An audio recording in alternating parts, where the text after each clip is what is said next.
Assalamualaikum warahmatullahi wabarakatuh. Apa kabarnya semua teman-teman, rekan-rekan dan pemirsa yang lain? Semoga hari ini dan seterusnya kita semua diberikan kesehatan dan lindungan oleh Tuhan Yang Maha Kuasa. Masih tetap bersama channel ini dengan cerita-cerita unik, kisah-kisah unik dari para pendahulu kita, yaitu tentang Abu Nawas.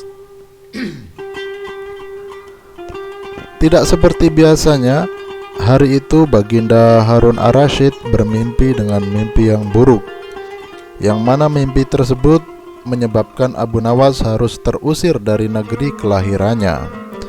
Abu Nawas tidak berdaya dengan mimpi sang Baginda. Bagaimanapun ia harus segera menyingkir, meninggalkan negerinya tercinta hanya karena mimpi Baginda. Masih terngiang-ngiang kata-kata Baginda Raja di telinga Abu Nawas.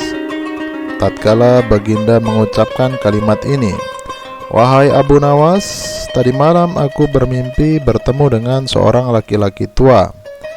Ia mengenakan jubah putih. Lantas ia berkata bahwa negerinya akan ditimpa bencana bila orang yang bernama Abu Nawas masih tetap tinggal di istana ini, di negeri ini. Ia harus diusir dari negeri ini sebab orang tersebut membawa kesialan. Ia hanya boleh kembali ke negerinya dengan syarat tidak boleh dengan berjalan kaki, tidak boleh berlari, tidak boleh merangkak ataupun melompat-lompat, bahkan tidak boleh menunggang kuda atau keledai dan binatang sejenisnya."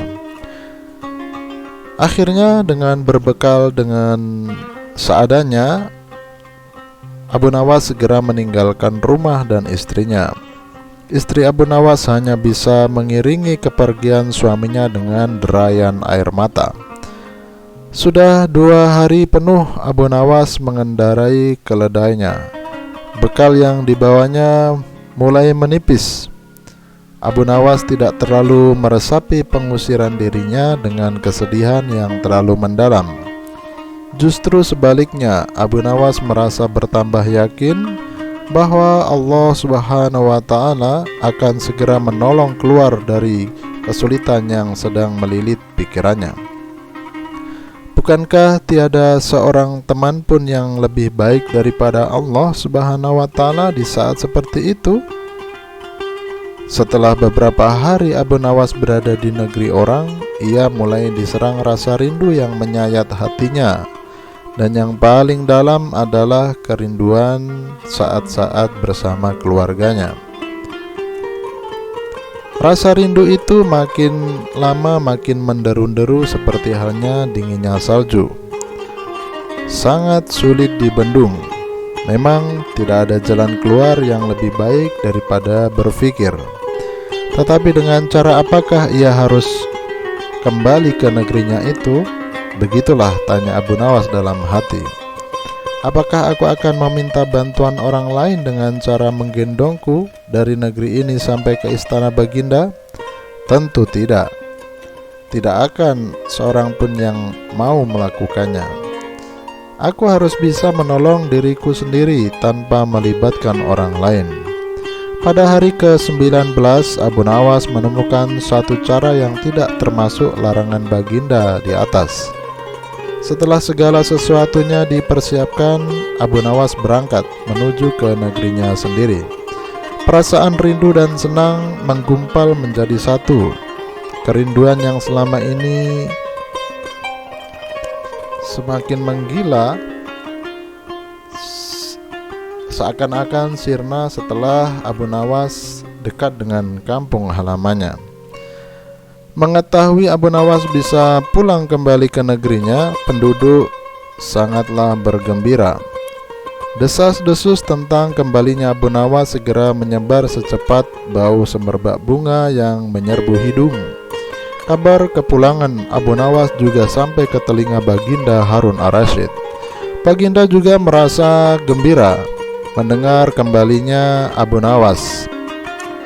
Rakyat gembira melihat Abu Nawas kembali karena mereka mencintai Abu Nawas. Sedangkan Baginda Raja gembira mendengar Abu Nawas kembali karena beliau merasa yakin kali ini pasti Abu Nawas tidak akan bisa mengelak dari hukuman. Namun Baginda amat kecewa dan merasa terpukul melihat cara Abu Nawas pulang ke negerinya. Bagaimanakah ceritanya? Baginda sama sekali tidak pernah membayangkan apabila Abu Nawas bergelayut di bawah perut keledai, sehingga Abu Nawas terlepas dari sanksi hukuman yang akan dijatuhkan karena memang tidak bisa dikatakan melanggar larangan Baginda. Yang awalnya larangan tersebut membuat Baginda heran, justru kali ini Baginda semakin tertawa di dalam hatinya. Ternyata Abu Nawas sangatlah cerdik.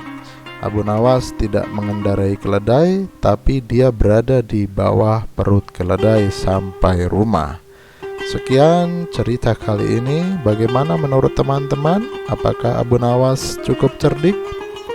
Silakan share dan sebarkan cerita ini kepada yang lain.